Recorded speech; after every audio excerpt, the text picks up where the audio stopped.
बिस्मिल्लाहिर्रहमानिर्रहीम। अस्सलाम वालेकुम स्टूडेंट्स। आज का हमारा लेक्चर है physical properties of sulphuric acid. तो इसमें हमने क्या पढ़ना है? Physical properties of sulphuric acid. हमने इससे पहले पढ़ा था preparation of sulphuric acid by contact process, और आज हम पढ़ेंगे physical properties of sulphuric acid, और नेक्स्ट हम इंशाल्लाह इसके केमिकल रिएक्शंस पढ़ेंगे। ओके बच्चों जी, तो फिजिकल प्रॉपर्टीज पहले नंबर पे कौन सी होती हैं? ऐसी प्रॉपर्टीज जो कि फिजिकल स्टेट के साथ या फिजिकल हालत के साथ जो है वो अटैच्ड होती हैं, उनको हम बोलते हैं फिजिकल प्रॉपर्टीज। ठीक है, तो सल्फ्यूरिक एसिड को अगर हम फिजिकली देखें तो सबसे पहले तो हमें किसी भी चीज को देखने से उसके कलर का अंदाजा होता है दूर से ही। ठीक है, तो सबसे पहले हम कलर देखते हैं इसका कि सल्फ्यूरिक एसिड का कलर क्या होता है। तो सल्फ्यूरिक एसिड जो है ये कलरलेस होता है। उसके बाद अगर हम उस चीज के और करीब जाते हैं तो फिर हमें क्या पता चलता है? उसकी स्मेल का, उसकी ऑर्डर का। तो ये ऑर्डरलेस भी होता है। ठीक है, और उसके बाद हमें जो है वो किस तरह का कंपाउंड है, वो जो है लिक्विड है, सॉलिड है या गैस है, इस चीज का आइडिया होता है। तो ये जो है ऑयली लिक्विड होता है। अगर लिक्विड है तो वो कैसा है, अगर सॉलिड है तो वो कैसा है, अगर गैस है तो वो किस तरह की गैस है। तो ये ऑयली लिक्विड होता है। अब आप लोगों को शायद वो ऑयल ऑफ विट्रियोल वर्ड समझ आएगा। ये चूंकि ऑयली होता है लिक्विड, ठीक है, इसलिए इसको ऑयल ऑफ विट्रियोल भी बोला जाता है। क्या बोला जाता है? Oil of vitriol. ओके, आप समझ आई इसको ऑयल ऑफ विट्रियोल क्यों बोला, विट्रियोल क्यों बोला जाता है। तो नेक्स्ट है जी इसका हमारे पास कि ये अब लिक्विड है तो डेफिनेटली इसका बॉइलिंग पॉइंट होगा कोई ना कोई। ठीक है, तो लिक्विड्स का क्या होता है जी? बॉइलिंग पॉइंट होता है। तो ये it's boiling point is 338 Celsius. It's boiling point is 338 Celsius.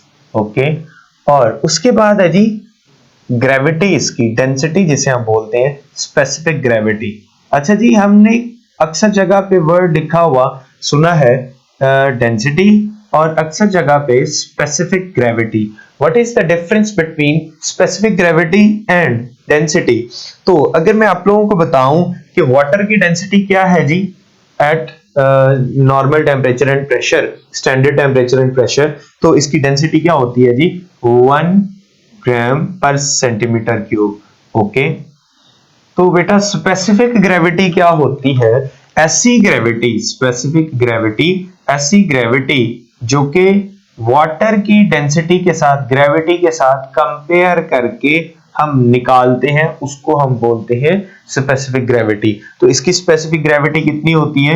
ये होती है 1.834, ठीक है, सेंटीमीटर क्यूब। तो अब हमें पता चला ग्राम पर सेंटीमीटर क्यूब। तो अब हमें पता चला कि जो सल्फ्यूरिक एसिड है ये वाटर के साथ अगर हम इसे कंपेयर करें तो इसकी इतनी डेंसिटी है।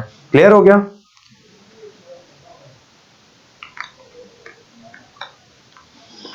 जी, तो अब स्पेसिफिक ग्रेविटी ये जो इसकी आती है, ये कैसे आती है जी? ये आती है 18 सेल्सियस पे मैक्सिमम आती है।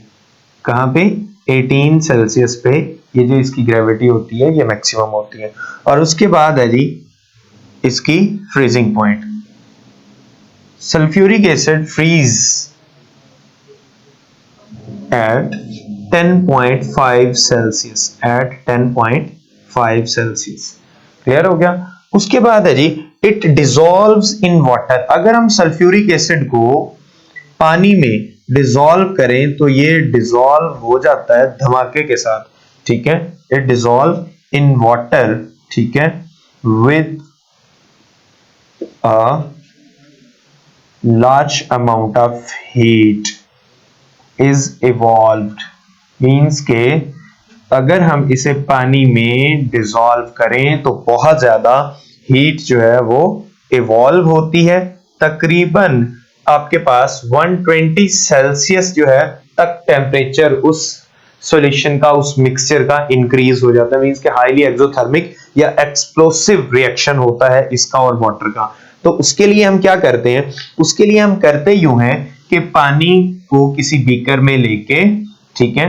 तो उसमें जो सल्फ्यूरिक एसिड हमने ऐड करना है, उसको जो है ऐड करने का तरीका ये है कि हम सल्फ्यूरिक एसिड को ऐड करेंगे बाय अ फनल, ठीक है। तो वो जो फनल हमने यूज करनी है, उस फनल की ये जो स्टॉक है वो बिल्कुल लाइन ऑफ द बीकर के साथ अटैच होनी चाहिए, ठीक है। मींस के वॉल ऑफ द बीकर के साथ ये स्टॉक ऑफ द फनल वो अटैच होनी चाहिए। अब इससे क्या होगा, एक तो स्प्लैश क्रिएट नहीं होगा, ठीक है। क्या क्रिएट नहीं होगा, स्प्लैश क्रिएट नहीं होगा। अब स्प्लैश क्रिएट नहीं होगा तो आपके पास आप हल्की सी थोड़ी सी अमाउंट मींस के thin stream of sulphuric acid आप इसमें ऐड कर सकते हैं, और उससे एक तो स्प्लैश क्रिएट नहीं हुआ, दूसरा सल्फ्यूरिक एसिड इजीली जो है वो यहाँ से ड्रॉप वाइज जो है वो इस वॉल के साथ ही पानी में शामिल होता जाएगा। इस तरह से आप स्प्लैश से, एक्सप्लोजन से बच सकते हैं। क्लियर हो गया बच्चों। तो उसके बाद है जी हमारे पास इसकी कंडक्टिविटी। तो जो आपके पास सल्फ्यूरिक एसिड है, जो आपके पास सल्फ्यूरिक एसिड है, it is non conductor, it is non conductor when it is in pure form.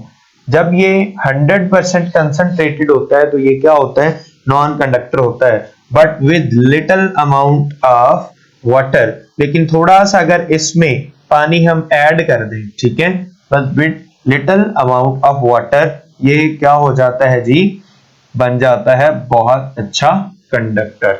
Okay हो गया, with little amount of water it becomes a conductor. तो उसके बाद हमारे पास इसकी जो है वो केमिकल प्रॉपर्टीज है कि केमिकली ये कैसे रिएक्ट करता है, तो उनको भी हम देखते हैं कि इनकी केमिकल प्रॉपर्टीज क्या है, लेकिन नेक्स्ट लेक्चर में। ओके बच्चों, तो नेक्स्ट लेक्चर में मिलते हैं। अल्लाह हाफिज।